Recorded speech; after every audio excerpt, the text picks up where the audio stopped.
Well, Miami's down a fucking touchdown at halftime. Is anybody surprised? I'm already mad to start with, and now having to sit here in the dark and watch Miami play like this on a Friday night is ridiculous and retarded. I'm literally filming by candlelight. First of all, a hurricane screws up my entire college football weekend. We get Georgia-Bama tomorrow. I was going to stream this game tonight. Hurricane comes through, wrecks all the plans. It looks like a friggin' war zone here. No power for probably 4 or 5 friggin' days. I'm sitting here in the dark watching Miami on my phone through YouTube TV, and they can't beat Virginia Tech. Same Virginia Tech team that lost to Vanderbilt in week 1. This is unbelievable. Oh, and the biggest surprise, write this down on the least surprising things of all time.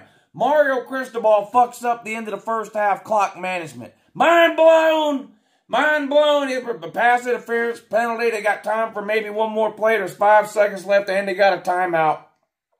They're right on the edge of field goal, the field goal line. Now, they ended up making a field goal, so this didn't cost them. But that's not the point. This Mario Cristobal continues to make boneheaded coaching decisions. 5 seconds to go. The clock is stopped. He's got his offense out on the field. They can't get fucking lined up right. So they end up having to call another timeout to keep the play clock from hitting 0. So they ended up having to kick the field goal from longer instead of running the one play. Now, they made the field goal, so it didn't matter. But that's not the point.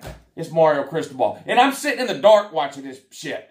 Rutgers and Washington, that'll put you to sleep. You can watch that game 7-3. Rutgers is up over Washington. Now, luckily, I'm not a 5-star dummy, and I didn't bet Miami in this game, at least not for the whole game. I did bet the first quarter, which I got paid on that. I had Miami minus 6.5 in the first quarter. They were up 14-7. I didn't bet the whole game. And then I took Rutgers minus 1.5, so hopefully they can hang on and win. But this is aggravating when is Miami back. Yeah, Miami's back to being the same Miami team they've been every single year they've been in the ACC, going back 20-something years now. You watch Miami play, there's good players everywhere. Cam Ward is really good. The offensive line, I think, is pretty good. Restrepo is one of the best wide receivers in the country. They've got NFL players all over the defensive side of the ball. Yet, for some reason, they're Miamiing. Again, I mean, I went out on a limb. I've had Miami ranked high. I'm high on Miami. I made a video just this week. I'm predicting they make the playoffs. This team I'm watching ain't getting in. You can't beat Virginia Tech at home on a Friday. Do you know how hard it is for a road team to play a Friday game in college football? It's damn near impossible.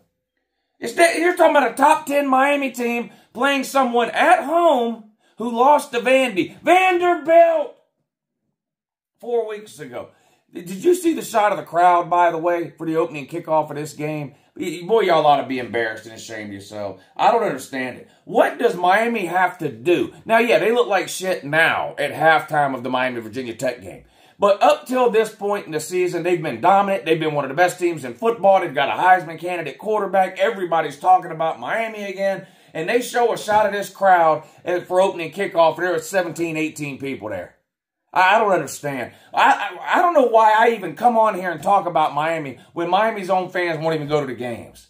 Miami's an internet fan base. They might as well be an online school. They're like Phoenix Online or one of these fucking schools you see commercials for on TV or some shit. They might as well be that. Nobody goes to these games.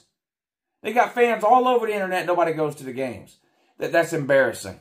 I don't know what to do with Miami anymore. I don't know what to do. I don't know what I'm doing. All the live shows are canceled for the foreseeable future. I was supposed to be live streaming this game. Can't do that. Literally sitting here in the dark by candlelight. Luckily, I had some candles. There's not a gas station or a grocery store open within 100 miles of here. Tree limbs and power lines everywhere. Half my roof is sitting in my yard right now. Trees down all over the fence into the neighbor's yard. You can't drive anywhere because there's power lines and trees all over the place. Not a gas station open anywhere. No grocery store. Walmart's not even open. Nothing. Nothing. All you can do is take all the meat out of your freezer, let it thaw, and then grill it. That's all you can do. And watch bad football on my cell phone on a Friday. Have a great day.